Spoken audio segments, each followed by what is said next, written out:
ತೇಷಾಂ ಅವ್ಯಕ್ತ ಐತ್ ನೋಡ್ರಿ. ಆ ಒಂದು 5ನೇ ಶ್ಲೋಕ ನಿನ್ನೆ ಮುಗಿಸಿದಾರ ನನಗನಿಸ್ತೈತಿ. ಇವತ್ತು 6, 7 ಓಂ ನಮ ಶಿವಾಯ ಬಂದ್ ಕೂಡಲೇ ಹೇಳ್ರಿ. ಸದಾ ಶಿವ ಸಮಾರಂಭ ಶಂಕರಾಚಾರ್ಯ ಮಧ್ಯಮಾಂ ಅಸ್ಮದಾಚಾರ್ಯ ಪರ್ಯಂತಾಂ ವಂದೇ ಗುರು ಪರಂಪರಾಂ ವಂದೇ ಗುರು ಪರಂಪರಾಂ. ಜಗದಾದಿ ಜಗದ್ಗುರು ಸಿದ್ಧಾರೂಢರನ್ನ ಹಾಗೂ ಮೌನ ಮಹಾಯೋಗಿ ಗುರುನಾಥ ಆರೂಢರನ್ನ ನನ್ನ ಹೃತ್ ಕಮಲಗಳಲ್ಲಿ ಜ್ಞಾಪಿಸಿಕೊಂಡು ಧ್ಯಾನಿಸಿ ದೀರ್ಘ ದಂಡ ನಮಸ್ಕಾರಗಳನ್ನು ಸಲ್ಲಿಸಿ ಹಾಗೂ ಪುಣ್ಯಾತ್ಮರೇ ತಮ್ಮಲ್ಲಿರುವಂತ ದಿವ್ಯ ಹೃದಯದಲ್ಲಿ ಸೋಸ್ತಕ್ಕಂಥ ಪರಾತ್ಪರ ಶಿವನಿಗೆ ವಂದಿಸಿ ನಾವು ಇವತ್ತ ಮಧ್ಯಾಹ್ನ ವೇಳೆಯ ಯಾವ ಭಗವದ್ಗೀತಾ ಸತ್ಚಿಂತನದ ಕಾರ್ಯಕ್ರಮದಲ್ಲಿ ನಾವು ನೀವು ಭಾಗಿಯಾಗುವ.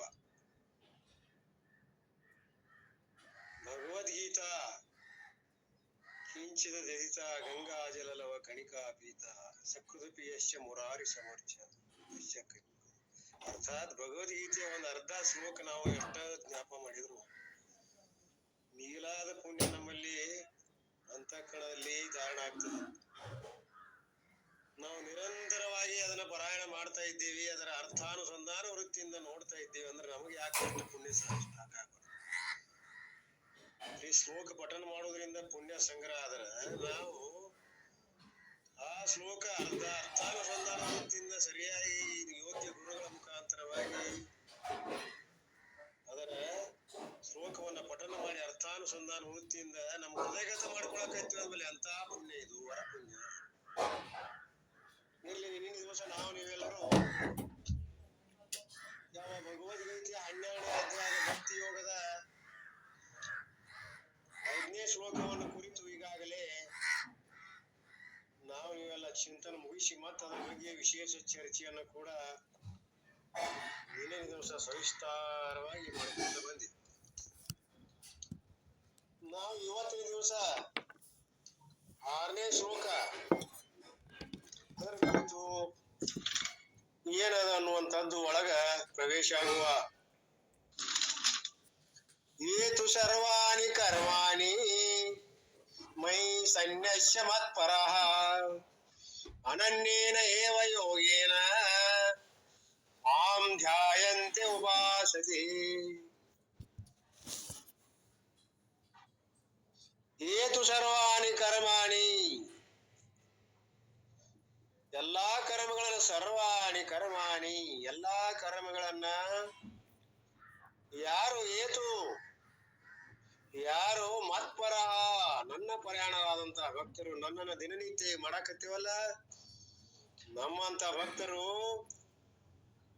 ಸರ್ವಾಣಿ ಕರ್ಮಾಣಿ ಎಲ್ಲಾ ಕರ್ಮಗಳನ್ನ ಮೈ ಸನ್ಯಸ್ಯ ನನಗ ಸಮರ್ಪಿಸಿ ತ್ವಾಮೇವ ಸಗುಣ ರೂಪಿ ಪರಮೇಶ್ವರನಾದ ನನ್ನನ್ನೇ ಅನನ್ಯೇನ ಯೋಗೇನ ಧ್ಯಾಯಂತ ಉಪಾಸತಿ.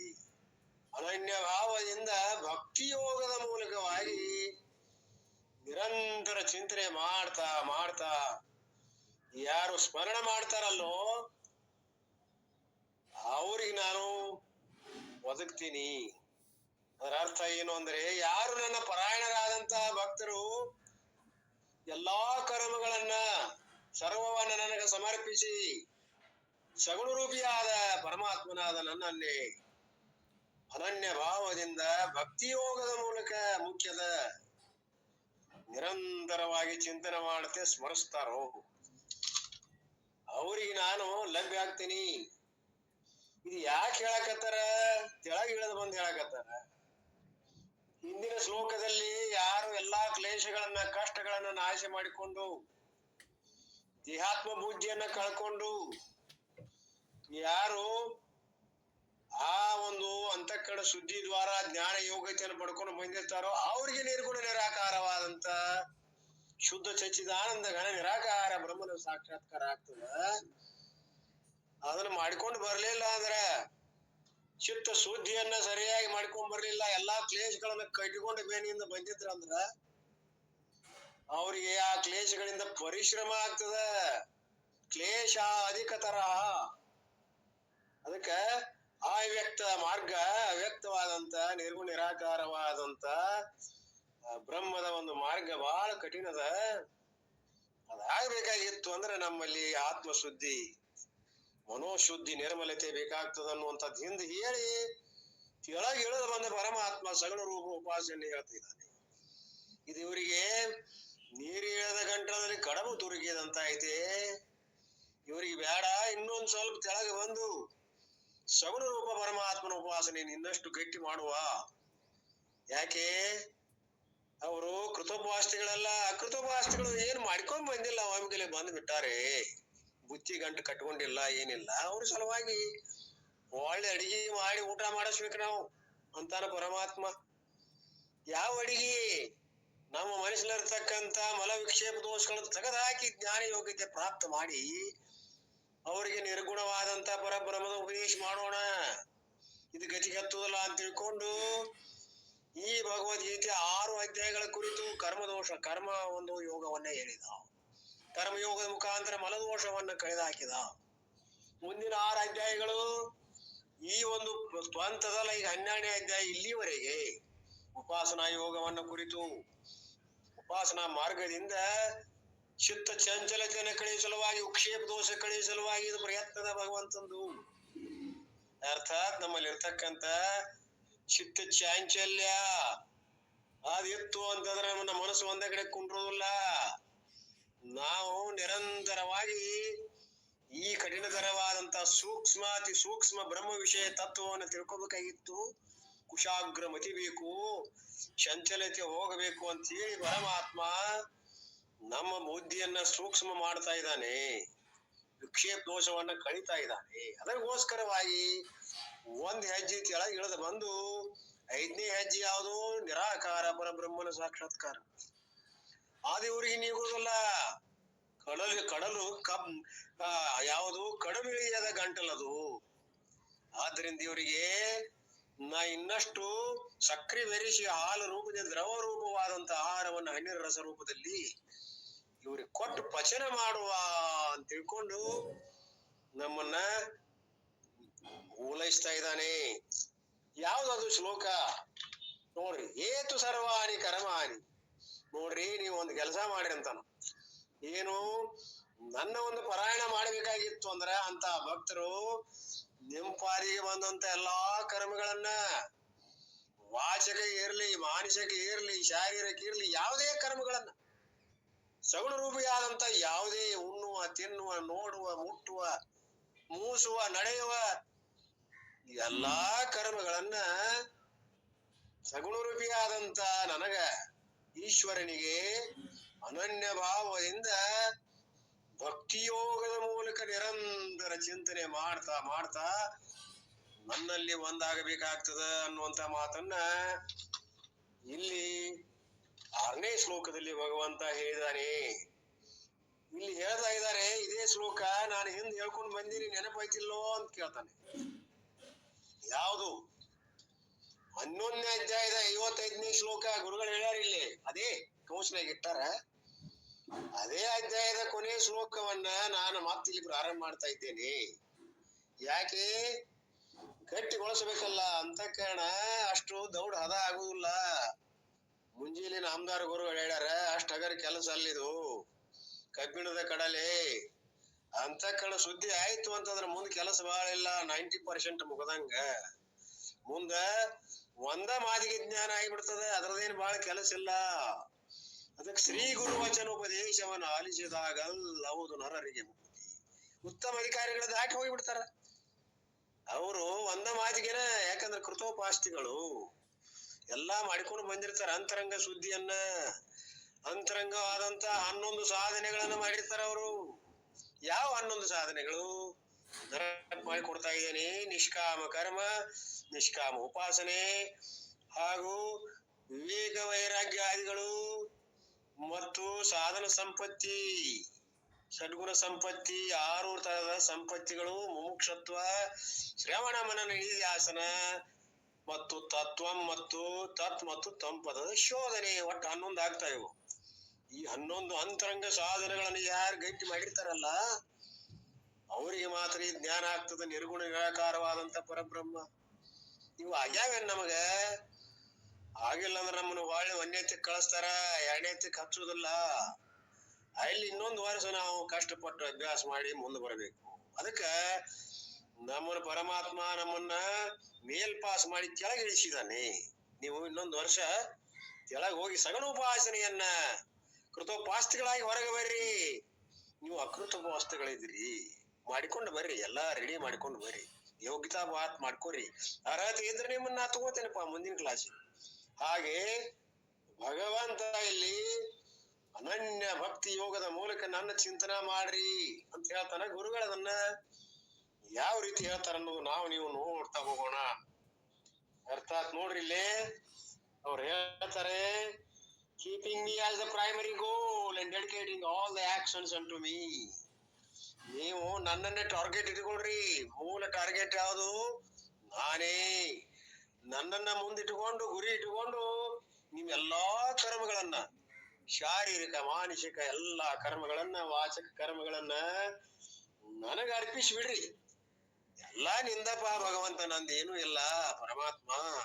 ತೂಷೋ ನಂದ್ ಏನೈತಿಪ್ಪ, ಎಲ್ಲಾ ನಿಂದ. ಎರಡು ಕೈ ಒಂದ್ ಎತ್ತಿ ಹಿಡಿದ್ರೆ ಪರಮಾತ್ಮ ಬಂದ ಹಾಕೊಂಡ್ ಬಿಡ್ತಾನೆ. ಹಾಗೆ ಇಲ್ಲಿ ನಮ್ಮ ಗೋಲ್ ಏನದ? ಪ್ರೈಮರಿ ಗೋಲ್, ಮೂಲ ಒಂದು ಗುರಿ ಪರಮಾತ್ಮ. Target meditating upon me with undivided attention. ಅವಿಚ್ಛಿನ್ನವಾದಂತ ವೃತ್ತಿಯಿಂದ ನನ್ನನ್ನ ಉಪಾಸನ ಮಾಡ್ರಿ. ಅಂದಾಗ ಏನಾಗ್ತೈತಿ? I shall soon become the saviour from the ocean of the samsara which is beset with a death. O Arjuna, ನೀವು ಆ ರೀತಿ ನನಗ ಶರಣಾಗಿ ಬಂದು ಹೇಳ್ಯಾರಲ್ಲ ಹಿಂದ, ಅನನ್ಯ ಚಿಂತೆ ಅಂತೋ ಮಾಂ ಏ ಜನ ಪರಿಉಪಾಸತೆ ತೇಷಾಂ ಯುಕ್ತಾಭಿನಾಂ ಐತಲ್ಲ. ತೇಷಾಂ ಏನದು? ಯೋಗಯುಕ್ತಾನಾಂ. ಅಲ್ಲಿ ನೋಡ್ರಿ, ಯೋಗಯುಕ್ತಾನಾಂ. ಹಂಗ ಯೋಗಯುಕ್ತ ಆಗಿರಬೇಕು. ಯೋಗಕ್ಷೇಮವ ಅಂತ ಒಂದು ಮಾತ್ರ ಯೋಗಕ್ಷೇಮವನ್ನ ನಾನು ನೋಡ್ತೀನಿ ಅನ್ನೋದನ್ನ ಈ ಒಂದು 11ನೇ ಅಧ್ಯಾಯದ ಕೊನೆಯಲ್ಲಿ ಕೂಡ ನಾನು ನಿಮ್ಗೆ ಹೇಳಿದ್ದೀನಿ. ಇಲ್ಲಿಯೂ ಕೂಡ ಪದೇ ಪದೇ ಹೇಳ್ತಾ ಇದ್ದೀನಿ. ಹಿಂದ ಏನ್ ಹೇಳೀನಿ ನೆನಪು ಮಾಡ್ಕೊಳ್ರಿ. ಏನ್ ಹೇಳೇನಿ ತೆಗೀರಿ ನೀವು. 11ನೇ ಅಧ್ಯಾಯದಲ್ಲಿ 50ನೇ ಶ್ಲೋಕದೊಳಗೆ ನೋಡ್ರಿ ಏನ್ ಹೇಳೀನಿ. ನೆನಪು ಮಾಡಿಕೊಡ್ತೇನೆ ನಿಮಗ್, ನಾನಾ ಬೇಕಾರಂತಾರ. ಏನದು? ಮತ್ಕರ್ಮ ಕೃತ್ ಮತ್ ಪರಮಃ ಮದ್ಭಕ್ತ ಸಂಘವರ್ಜಿತ ನಿರ್ವೈರ ಸರ್ವಭೂತೇಷು ಯಸ ಮಾಂ ಏತಿ ಪಾಂಡವ. ಅರ್ಥ ಅಷ್ಟ ಓದ್ಬಿಡ್ತೀನಿ. ಎಲ ಅರ್ಜುನ, ಯಾರು ನನಗಾಗಿ, ನೋಡ್ರಿ ನನ್ನ ಸಲುವಾಗಿ ಯಜ್ಞ ದಾನ ತಪಸ್ಸು, ಯಜ್ಞ ಧ್ಯಾನ ತಪಸ್ಸ ಎಲ್ಲಾ ಕರ್ತವ್ಯ ಕರ್ಮಗಳನ್ನ ಮಾಡ್ತಾರೋ ಯಾರ ಸಲುವಾಗಿ? ನನ್ನ ಗುರಿ ಇಟ್ಕೊಂಡು. ಅಂದ್ರೆ ಇದ ಶ್ಲೋಕ ಅಂತ ಈಗ ಹೇಳಿದ್ದ ಅದನ್ನ ಹೇಳ್ಯಾರ ಅಲ್ಲಿ. ನನ್ನ ಪರಾಯಣನು, ನನ್ನ ಭಕ್ತನದನು, ಅರ್ಥಾತ್ ನನ್ನನ್ನೇ ಆಶ್ರಯಿಸಿ ನಾನೇ ಪರಮಗತಿ ಎಂದು ಭಾವಿಸಿ ನನ್ನಲ್ಲಿ ತತ್ಪರನಾಗಿದ್ದಾನೋ ಅಂತ ನನ್ನ ಭಕ್ತ ಪ್ರಾಪಂಚಿಕವಾದಂತ ವಸ್ತುಗಳಲ್ಲಿ ಆಸಕ್ತಿ ಎಳ್ಳಷ್ಟು ಇಲ್ಲದವನಾಗಿ, ಸಮಸ್ತ ಜೀವಿಗಳಲ್ಲಿ ದ್ವೇಷ ಭಾವನೆಗಳನ್ನ ರಹಿತನಾಗಿ ಇದ್ದ ಅಂದ್ರ ಅಂತ ಅನನ್ಯ ಭಕ್ತ ನನ್ನ ಸೇರ್ತಾನ ಅಂತ ಹೇಳ್ಯಾರ. ಅಲ್ಲಿ ಹೇಳುವಂತ ರೀತಿ ಬೇರೆ ಅದ, ಇದನ್ನ ಈ ರೀತಿ ಅಂತ ಹೇಳ್ಯಾರ. ಯಾಕಂದ್ರೆ ಇದು ಭಕ್ತಿ ಯೋಗದ ಅಂದ್ರ ಇದು ಉಪಾಸನಾ ಯೋಗದಲ್ಲಿ 6 ಶ್ಲೋಕಗಳದಾವ. ಆ 6 ಶ್ಲೋಕಗಳನ್ನ ಇಲ್ಲಿ ಮುಖ್ಯವಾಗಿ ಈ ಒಂದು 12ನೇ ಅಧ್ಯಾಯದಲ್ಲಿ ಒಂದು 3 ಶ್ಲೋಕಗಳ ಮೂಲಕವಾಗಿ ಕೊನೆಯದಾಗಿ ಹೇಳ್ತಾ ಇದ್ದಾನೆ. 6, 7, 8 ಶ್ಲೋಕಗಳಲ್ಲಿ ಅಂತಃಕರಣ ಶುದ್ಧಿಯನ್ನ ಒತ್ತು ಕೊಟ್ಟು ಬಲವತ್ತರ ಮಾಡಿ ನಮಗೆ ಹೇಳ್ತಾ ಇದ್ದಾನೆ ಭಗವಂತ. ಎಷ್ಟು? 6, 7, 8 ನೋಡ್ರಿ. 6 and 7 keeping me as a primary goal. Actions unto me, ಎಲ್ಲಾ ನಿಮ್ಮ ಕರ್ತವ್ಯ ಕರ್ಮಗಳನ್ನ ನನಗೆ ವಾಪಸ್ರಿ. Some devotees worship meditating upon me with undivided attention. ಹೀಗೆ ಈ 6, 7, 8 in verse 6, 7, 8 Lord Krishna is coming one step lower. ಅದಕ್ಕೆ ಒಂದು ಸ್ಟೆಪ್ ಕೆಳಗೆ ಬಂದು ಈ 6, 7, 8 ಶ್ಲೋಕಗಳಲ್ಲಿ ಅವ ಏನ್ ಮಾಡ್ತಾನೆ? ಕೆಳಗೆ ಬಂದು ನಮಗೆ ಹೇಳ್ತಾ ಇದ್ದಾನೆ, ಕಮ್ ಡೌನ್ ಟು ದಿ ಸಗುಣ ಈಶ್ವರ. ನಿರ್ಗುಣದಿಂದ ಕೆಳಗೆ ಬಂದು 3 ಶ್ಲೋಕಗಳಲ್ಲಿ ಹೇಳ್ತಾ ಇದ್ದಾನೆ ಸಗುಣದ ರೂಪದ ಈಶ್ವರನ ಉಪಾಸನೆಯನ್ನು ಹೇಳ್ತಾನೆ. Meditation upon Ishwara with attributes, ವಿಶೇಷಣಗಳನ್ನ ಕೊಟ್ಟು ಪರಮಾತ್ಮನ ವರ್ಣನೆ ಮಾಡಿ ಯಾವ ರೀತಿಯಿಂದ ನಾವೆಲ್ಲ ಹಿಂದೆ ಹೇಳ್ಕೊಂತ ಬಂದೇವ್ ನಾವು. ಅಲ್ಲಿ ಪ್ರತೀಕ ಉಪಾಸನ, ಪ್ರತಿಮಾ ಉಪಾಸನ ಸಗುಣದಲ್ಲಿ, ಹಾಗೆ ಮುಂದೆ ಬರ್ತಾ ಬರ್ತಾ ವಿಶ್ವ ರೂಪ ಉಪಾಸನೆಯನ್ನ, ಅನೇಕ ರೂಪ ಉಪಾಸನೆಯನ್ನ ಮಾಡಿದೀವಿ. ನಂತರ ಅರೂಪ ಉಪಾಸನೆಯನ್ನ ಮಾಡಿಕೊಂತ ಬಂದಿವಿ, ಒಂದೊಂದು ಹೆಜ್ಜೆ ಮುಂದೆ ಬಂದಿವಿ. ಹಾಗೆ ಪರಮಾತ್ಮ ಇಲ್ಲಿ ಹೇಳ್ತಾ ಇದ್ದಾನೆ, ಅನೇಕ ವಿಶೇಷಣಗಳ ಮೂಲಕ ಸಗುಣ ಈಶ್ವರವನ್ನು ಉಪಾಸನೆ ಮಾಡಿ ವಿಶೇಷಣಗಳನ್ನು ಕೊಡ್ರಿ, ವರ್ಣನ ಮಾಡ್ರಿ.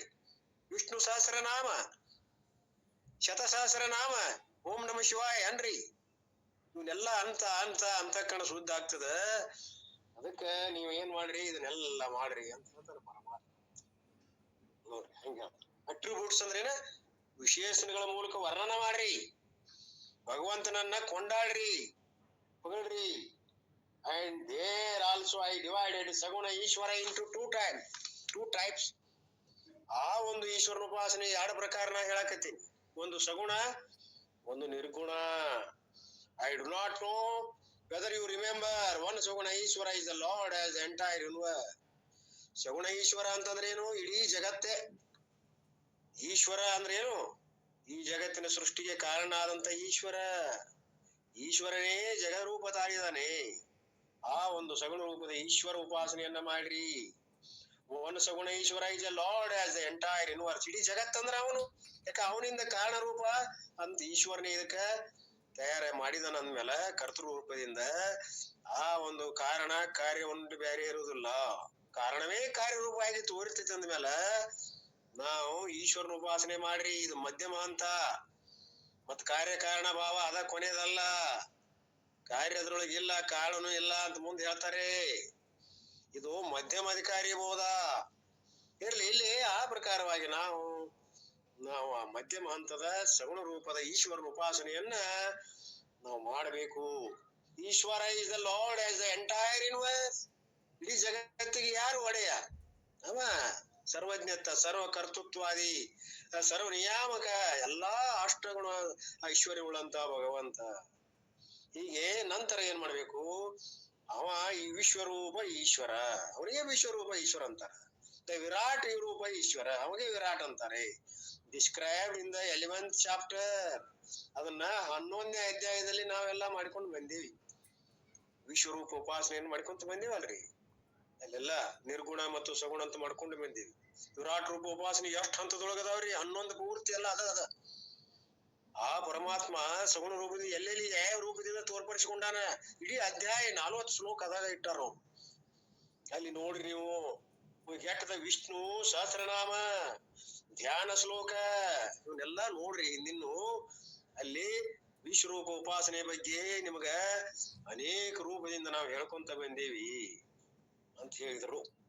ಇನ್ಮೇಲೆ ಎಂಟೈರ್ ಯೂನಿವರ್ಸ್ ಅಂದ್ರೆ ಈಶ್ವರ, ಈಶ್ವರ ಅಂದ್ರ ನಮ್ಮ ಯೂನಿವರ್ಸ್ ಅಂದ್ರ ವಿಶ್ವರೂಪ, ವಿರಾಟ್ ರೂಪ ಅಂತ ತಿಳ್ಕೊಡ್ರಿ ಅನ್ನುವಂಥದ್ದನ್ನ ಅವರು ಹೇಳ್ಕೊಂತ ಬಂದಾರೆ ಅನ್ನೋದನ್ನ ನಾವು ಓದ್ತಾ ಹೋಗೋಣ. ಮುಂದಿನ ಕಾಲ ನೋಡೋಣ ಏನದ.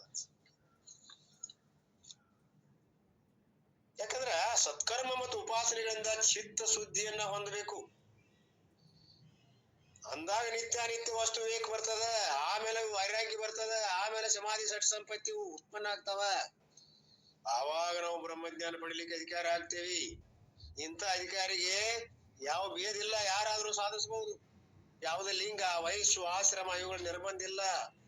ಸಾಧನ ಚತುಷ್ಟ ಸಂಪನ್ನನಾದ ಅಧಿಕಾರಿ ಬ್ರಹ್ಮ ವಿದ್ಯೆಗೆ ಅವ ಮುಖ್ಯ ಅಧಿಕಾರಿ ಅದಾನೆ. ಅವ ಮುಂದ್ ಸದ್ಗುರಿಗೆ ಹೋಗಿ ಅಲ್ಲಿ ಎಲ್ಲಾ ಶತ್ರುವಿದ ಸೇವೆ ಮಾಡಿ ಗುರುಕೃಪೆ ಮಾಡಿಕೊಂಡು ಶ್ರವಣ ಮನನಗಳನ್ನು ಮಾಡ್ಬೇಕಾಗ್ತದ. ಈ ರೀತಿ ಅದಕ್ಕೆ ಅಥಾತೋ ಬ್ರಹ್ಮ ಜಿಜ್ಞಾಸ ಅಂತ ಹೇಳಿದಾರ ಅವ್ರು.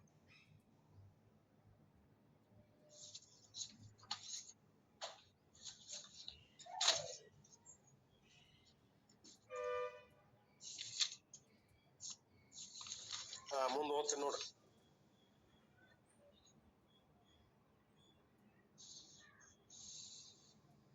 The Lord whose body consists of all the three lokas,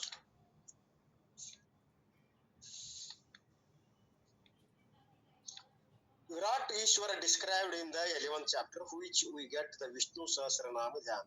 ಅಲ್ಲೆಲ್ಲ ನಾವು ಹೇಳ್ಕೊಂತ ಬಂದೀವಿ, ಅದ್ರ ಬಗ್ಗೆ ಹೆಚ್ಚು ನಾನು ಇಲ್ಲಿ ಹೇಳಕ್ ಹೋಗೋದಿಲ್ಲ. ಭೂಪಾದೌ ಯಶ ನಾಭಿ ವಿದ ಸೂರ ಲಶ್ಚಂದೆ ಸೂರ್ಯ ಚ ನೇತ್ರೆ ಕರ್ಣಾವಶಃ ಅಂತ ಯಾವುದೋ ಒಂದು ನಾರಾಯಣ ಉಪನಿಷತ್ ಹೇಳ್ಯಾರ. ಅದರ ಅರ್ಥ ಓದ್ತೀವಿ. The Lord whose body consists of all the three lokas, ಆ ಒಂದು ಪರಮಾತ್ಮನ ಶರೀರ ಮೂರು ಲೋಕಗಳನ್ನು ಕೂಡೈತಿ. ವಿಷ್ಣು ಈಶಂ ನಮಾಮಿ, ವಿಷ್ಣು ಈಶಾಂ ನಮಾಮಿ, which is the ವಿಷ್ಣು ರೂಪ ಈಶ್ವರ, ವಿಶ್ವರೂಪದ ಈಶ್ವರ ಅಂತ. ಇಡೀ ಜಗತ್ತಂದ್ರೆ ವಿಶ್ವರೂಪ. ನೀವು ಪ್ರಾಕ್ಟೀಸ್ ವಿಷ್ಣು ರೂಪ ಧ್ಯಾನಂ, ನೀವು ಮಾಡಿದ್ರೇನು ಎಂದು ಕೇಳ್ಯಾರ. ಗುರುಗಳು ಹೇಳ್ಕೊಂತ ಬಂದಾರ, ಆಕಾಶದ ಉಪಾಸನೆ ಎಲ್ಲ ಮಾಡ್ರಿ, ನಿರಾಕಾರವಾದಂತ ಬ್ರಹ್ಮನ ಉಪಾಸನೆ, ಪೂರ್ವದಲ್ಲಿ ನಿರಾಕಾರವಾದಂತ ಯಾವ ಒಂದು ಆಕಾಶದ ಉಪಾಸನೆ ಮಾಡ್ರಿ ಅಂತ. ಹಂಗಿಲ್ಲಿ ವಿಷ್ಣು ರೂಪದ ಉಪಾಸನೆ ಧ್ಯಾನ ಮಾಡ್ರಿ. Not only you practise the Vishnu ರೂಪ ಧ್ಯಾನಂ, ವಿಷ್ಣು ರೂಪ ಧ್ಯಾನ ಮಾಡುವ ಪೂರ್ವದಲ್ಲಿ ಅದನ್ನ ಹೇಳ್ಯಾರ ನಿಮಗ, ಎಲ್ಲೆಲ್ಲಿ ಯಾವ್ಯಾವ ಏನ್ ಮಾಡ್ಕೊಂತ ಹೋಗ್ಬೇಕು ಅನ್ನೋದು. ಯಾವ ಪೃಥ್ವಿಯನ್ನ ಜಲದಲ್ಲಿ, ಜಲದವನ್ನ ಅಗ್ನಿಯಲ್ಲಿ, ಅಗ್ನಿಯನ್ನ ವಾಯುವಿನಲ್ಲಿ, ವಾಯುವನ್ನ ಆಕಾಶದಲ್ಲಿ, ಆಕಾಶವನ್ನ ಯಾವ ಪಂಚಕೃತ ಮಹಾಭೂತಗಳಲ್ಲಿ, ಅವುಗಳನ್ನ ಯಾವ ಮಹತ್ತಿನಲ್ಲಿ, ಮಹತ್ವವನ್ನ ಅಹಂಕಾರ, ಇವೆಲ್ಲ ಹೇಳ್ಕೊಂತ ಹೋಗಿ ಕೊನೆಗೆ ಆ ಮಾಯನ್ನು ಕೂಡ ಪರಮಾತ್ಮನಲ್ಲಿ ಲಯ ಮಾಡುವಂತದ್ದು ಹೇಳ್ಯಾರ ಹಿಂದ. ಇರ್ಲಿ, ಹೀಗೆ ಈಗ ಭಗವಂತ ಅಂದ್ರ ಮೂರು ಲೋಕಗಳಿದ್ದಂಗ. ವಿಷ್ಣು ಈಶಂ ಯಾರ್ಯಾರವು? ದ ವಿಷ್ಣು ರೂಪ ಈಶ್ವರ. ಮೇ ಯು ಪ್ರಾಕ್ಟೀಸ್ ವಿಶ್ವರೂಪ ಧ್ಯಾನಂ, ಅದರ ಮೇಲೆ ಮಾಡ್ರಿ. When you are in the worldly transaction, ನೀವು ಈ ಜಗತ್ತಿನ ವ್ಯವಹಾರ ಕಾಲಗಳ ಮಧ್ಯದಲ್ಲಿಯೇ ಈಶ್ವರ ರೂಪೋಪಾಸನೆ ಮಾಡಿ. ಹೇಗೆ ಮಾಡೋದು? ಈಶ್ವರ ರೂಪೋಪಾಸನೆ ನಾವು ವ್ಯವಹಾರ ಮಾಡುವಾಗ, ಪ್ರಪಂಚದ ಒಂದು ವ್ಯವಹಾರದಲ್ಲಿ ಆಸಕ್ತನಾದಾಗ ಈಶ್ವರ ಉಪಾಸನೆ ಹೆಂಗ್ ಮಾಡಕ್ ಬರ್ತದ? ನೀನ್ ಇದನ್ನ ಮಾಡ್ಬೇಕು, ಅದನ್ನ ಮಾಡ್ಬೇಕು ಹಂಗಲ್ಲ. ನೀವು ಮಾಡುವಂತಹ ಪ್ರಥಮ ಕರ್ತವ್ಯ ಎಲ್ಲವನ್ನು ಅವನಿಗೆ ಅರ್ಪಣೆ ಮಾಡ್ರಿ. ಇದು ನನಗಾಗಿ ಮಾಡ್ತಕ್ಕದ್ದಲ್ಲ, ಈಶ್ವರ ಪ್ರೀತ್ಯರ್ಥಕವಾಗಿ ಈಶ್ವರನ ಮಾಡ್ತಿರುವಂತ ಇದು ಯಜ್ಞ ರೂಪವಾದಂತ ಕಾರ್ಯದ. ಪರಮಾತ್ಮನಿಗೆ ನಾನು ಅವನ ಪ್ರೀತಿ ಅರ್ಥವಾಗಿ ನಾನು ಇವನ್ ಮಾಡ್ತಾ ಇದ್ದೇನೆ. ನಾನ್ ಮಾಡುವಂತ ಅರ್ಪಣ ಭಗವಂತನಿಗೆ ಅಂತ ಮಾಡ್ರಿ. ಅಂದ್ರ ಅದು ವಿಶ್ವರೂಪ ಉಪಾಸನೆ ಆಗ್ತದಲ್ಲ ಆಟೋಮೆಟಿಕ್. ಹಿಂದಕ್ಕೆ ಇದ್ರ ಬಗ್ಗೆ ನಿಮ್ಗೆ ನೆನಪಿರಬೇಕು, ಆತ್ಮಾನಂದರು ಕೂಡ ಒಂದು ಮಾತ ಹೇಳಿದ್ರು, ವಿಶ್ವರೂಪ ಉಪಾಸನೆಯನ್ನು ಹೆಂಗ್ ಮಾಡ್ಬೇಕು. ಜೀವಿಗಳ ಮಧ್ಯದಲ್ಲಿ ಇರುವಾಗ, ವ್ಯವಹಾರ ಕಾಲದ ಮಧ್ಯದಲ್ಲಿ, ಉಣ್ಣುವಾಗ, ತಿನ್ನುವಾಗ, ನೋಡುವಾಗ, ಮುಟ್ಟುವಾಗ, ಮೂಸುವಾಗ, ಯಾವಾಗ ಬೇಕಾದಾಗ ಅದು ನಾವು ವಿಶ್ವರೂಪ ಉಪಾಸನೆ ಮಾಡಕ್ ಬರ್ತದಲ್ಲ. ಹೇಗೆ ಅನ್ನೋದಕ್ಕೊಂದು ಟ್ಯೂಕಿ ಕೊಟ್ಟಿದ್ರು ಅವ್ರು ಆತ್ಮಾನಂದರು. ಅವಾಗ 2-3 ತಿಂಗಳ ಹಿಂದೆ ಒಮ್ಮೆ ಹೇಳಿದ್ದೆ ನಾನು. ಯಾವ್ದ್ರಿ ಅದು? ಯಾರು ನೆನಪಿದ್ರೆ ಹೇಳ್ರಿ, ಇಲ್ಲಾಂದ್ರೆ ನಾ ಹೇಳ್ತೇನೆ. ಜೀವಿಗಳನ್ನು ಸಂತೋಷಗೊಳಿಸುದ್ರಿ. ವೆರಿ ಗುಡ್, ವೆರಿ ಗುಡ್, ನೆನಪಿಟ್ಟಿದೆಯಲ್ಲ ಸಾಕು. ಏನಕೇನ ಪ್ರಕಾರೇಣ ಯಶ್ಯ ಕಶ್ಯಾಪಿ ದೇಹಿನ ಸಂತೋಷ ಜನೇತ್ ಪ್ರಾಜ್ಞಾ ತದೇವ ಈಶ್ವರ ಪೂಜನಂ. ನೋಡ್ರಿ, ಈಶ್ವರ ಪೂಜನ ಹೆಂಗ್ ಮಾಡ್ರಿ ನೀವು? ಅದು ಬೇಡ ಒಂದು ಬಹಳ ಟೂಕಿ ಕೊಡ್ತೇನಂತ ಆತ್ಮಾನಂದ್ರ ಎಲ್ಲರಿಗೂ ಇದನ್ನ ಮ್ಯಾಲಿಂದ ಮೇಲೆ ಹೇಳ್ತಿದ್ರು. ಇದಕ್ಕಿಂತ ಪವಿತ್ರವಾದಂತ ವೇದ ಮಂತ್ರ ಮತ್ತೊಂದಿಲ್ಲ ನಿಮ್ಮ ಅಂತಃಕರಣ ಶುದ್ಧಿಗಾಗಿ. ಹೇಗೆ? ಯಾವ್ದಾರ ರೀತಿ ಏನಕ್ಕೇನ ಹೇಗಾದ್ರು ಬಾಯ್ ಹುಕ್ಕಾರ್ ಕ್ರೂಕ್ ಹೆಂಗಾರ ಮಾಡ್ರಿ ನೀವು ಉಪಾಸನೆ. ಏನಕ್ಕೇನ ಪ್ರಕಾರ ಯಾವ ರೀತಿಯಿಂದಲಾದ್ರು ಅಂದ್ರ 3 ರೀತಿ. ಯಾವುದು? ಶರೀರ, ಮಾತು, ಮನಸ್ಸು. ಶರೀರ, ಮಾತು, ಮನುಷ್ಯನಿಂದ ನಾವು ಆರಾಧನೆ ಮಾಡೋದು. ಏನ್ ಆರಾಧನೆ ಮಾಡೋದು? ಜಡವಾದ ಅಂತಃಕರಣಿಲ್ಲದಂತ ಕಲ್ಲು ಮೂರ್ತಿಗಳಲ್ಲ, ಚೇತನವಾದಂತ ಜೀವಿಗಳಲ್ಲಿ ನಿಮ್ಮ ಪೂಜೆ ಆಗ್ತದ. ಅಂತಃಕರಣ ಇರ್ತದ, ಅಲ್ಲಿ ಸಂತೋಷ ಬರ್ತದೆ ಜೀವ. ಪ್ರಥಮ ಸಾಧನೆಯಲ್ಲಿ ಅವು ಅಲ್ಲಿ ಉದಾನ ಪರಮಾತ್ಮ ಇರ್ಲಿ. ನೀವು ಅನುಭವಕ್ಕೆ ವೇದ್ಯ ಎಲ್ಲಿ ಅದ ಅಲ್ಲಿ ಮೊದಲು ಮಾಡ್ರಿ, ನಿಮ್ ಪೂಜೆ ಹತ್ಲಿ, ಅಲ್ಲಿ ಸಂತೋಷ ಪಡ್ಲಿ. ಅವು ಎಲ್ಲಿ? ಏನಕ್ಕೇನ ಪ್ರಕಾರ ಏನ ಯಶ ಕಶ್ಯಾಪಿ ದೇಹ ಧಾರಣೆ ಮಾಡತಕ್ಕಂತ ಅಂತಃಕರಣ ಉಳ್ಳಂತ ದೇಹ ಧಾರಣೆ ಮಾಡಿದಂತ ಜೀವಿಗಳಿಗೆ ನೀವು ಕಾಯ ವಾಚ ಮನಸ, ಶರೀರ ಮಾತು ಮನಸ್ಸುಗಳಿಂದ ಅದು ದೇವರಂತ ತಿಳ್ಕೊಂಡು ಉಪಾಸನೆ ಮಾಡ್ರಿ. ಒಳಗಿರುವಂತ ಜೀವ ಅಲ್ಲದು. ಆ ಪರಮಾತ್ಮನೇ ಜೀವ ರೂಪದಿಂದಲೇ ಅದಾನ. ಆ ಜೀವನ ಸಂತೋಷ ಮಾಡ್ರಿ. ಹಸದವ್ರ ಎನ್ನ ಕೊಡ್ರಿ, ಇಲ್ಲದವ್ರಿಗೆ ಬಟ್ಟಿ ಕೊಡ್ರಿ, ಅವ್ರಿಗೆ ದುಃಖದಾಗಿದ್ದಾಗ ಅವ್ರಿಗೆ ಸಂತೋಷ ಮಾಡ್ರಿ. ಹೀಗೆ ಯಾವುದೇ ರೀತಿಯಿಂದ ಅಂತಾರ ಅವ್ರು. ಆ ಜೀವಿಗಳನ್ನ ನೀವು ಒಂದ್ ಸ್ವಲ್ಪ ಸಮಾಧಾನ ಮಾಡಿ ಸಂತೋಷ ಪಡಿಸಿರಿ ಅಂತಂದ್ರ ಅದು ಪರಮಾತ್ಮಗೆ ಹತ್ತದ. ಅಂತಃಕರಣ ಪ್ರಸನ್ನ ಆಗ್ತದ. ಅಲ್ಲಿ ಆಯ್ತು ಪ್ರಸನ್ನ ಅಂದ್ರೆ ನಿಮ್ಮ ಅಂತಃಕರಣ ಪ್ರಸನ್ನ ಆಗ್ತದ.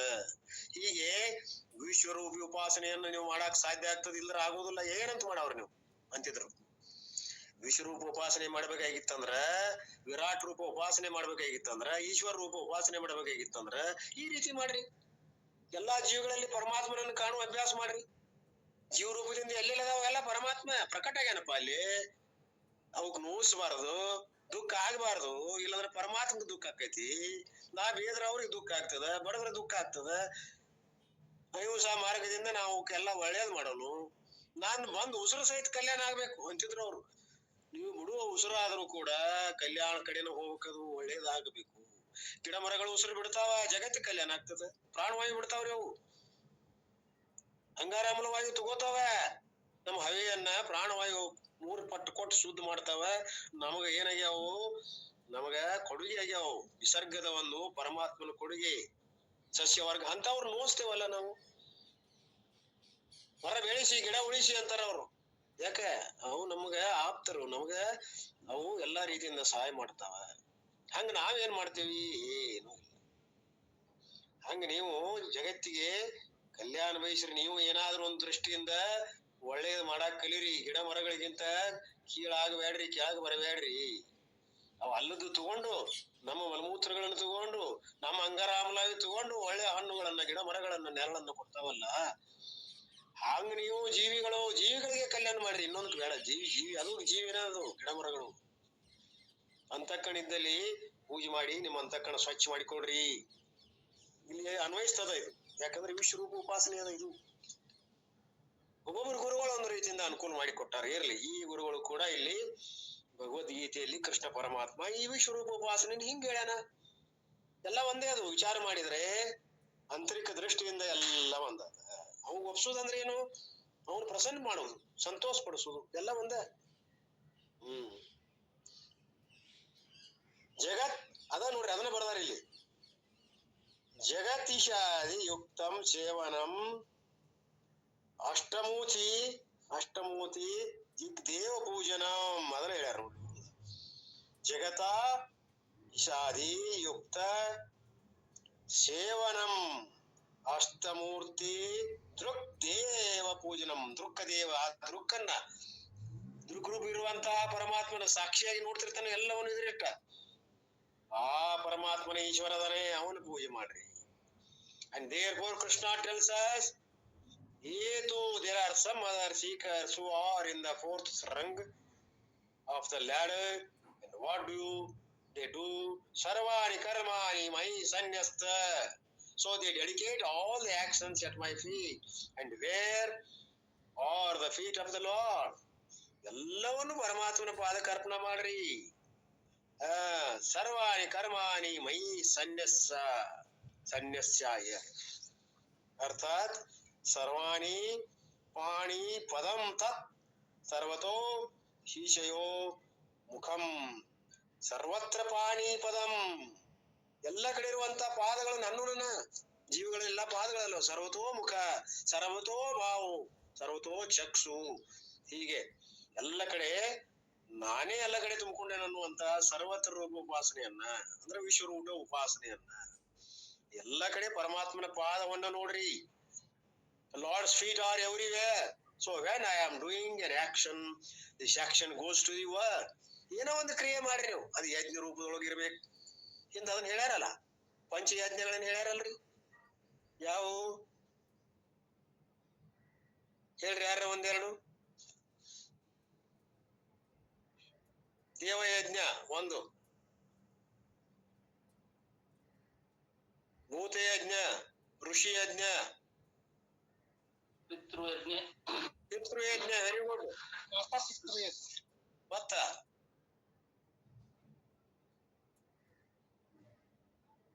ಭೂತಯಜ್ಞ, ಮನುಷ್ಯ ಯಜ್ಞ.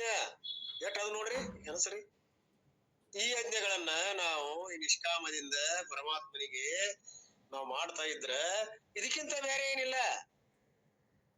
ಇದೇ ಅಂತ ಶುದ್ಧೀಕರಣ ಆಗ್ತದೆ. ಈ ಯಜ್ಞಗಳನ್ನು ಸರಿಯಾಗಿ ಹೋಗಿ ಪರಮಾತ್ಮ ಅನುಕೂಲೆ ಒಂದು ಜಡವಾದ ಮೂರ್ತಿಗೆ ಹೋಗಿ ಅಣಿ ಹಚ್ಚೋದಲ್ಲ. ಎಲ್ಲಾ ಕಡೆ ಪರಮಾತ್ಮ ನೋಡುದು ಅಂದ್ರೆ ಎಲ್ಲಾ ಕಡೆ ಆ ಮೂರ್ತಿಯಲ್ಲಿ ಅಡ್ಡಿ ಇಲ್ಲ. ನೋಡ್ರಿ ಯಾವ್ದು ಏಕೋ ದೇವ ಅಲ್ಲಿ ಪ್ರತಿಮಾ ಮತ್ತು ಯಾವ ಇರ್ತಾವ ಆ ಉಪಾಸನೆ ಬೇರೆ.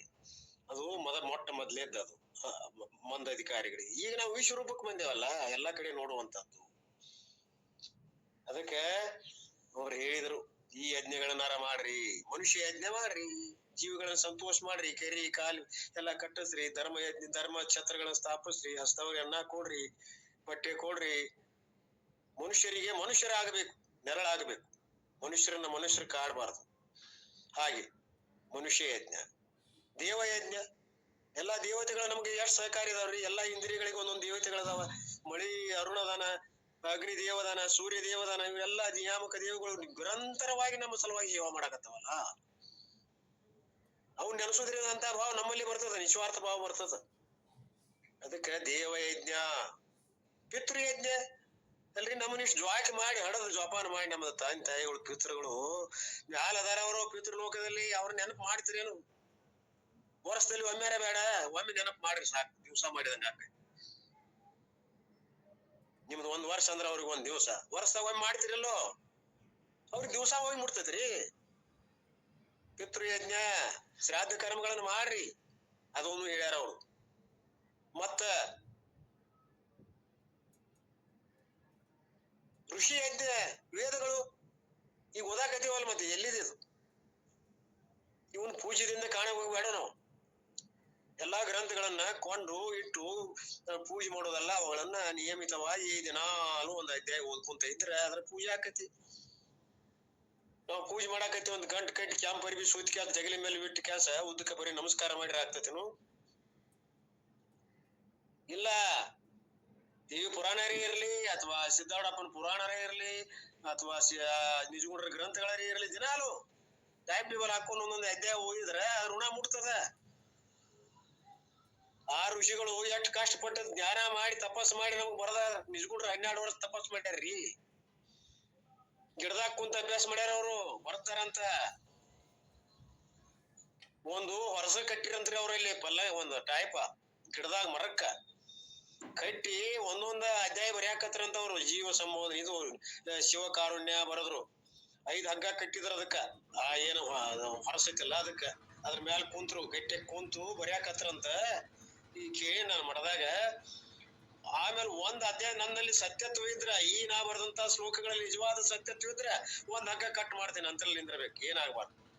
ಬರದು ಒಂದು ಕಟ್ ಮಾಡಿ ಅಂತ ನಿಂತಂತ್ರಿ, ಅಗಳಾಡಲಿಲ್ಲ ಅಂತದ್ದು.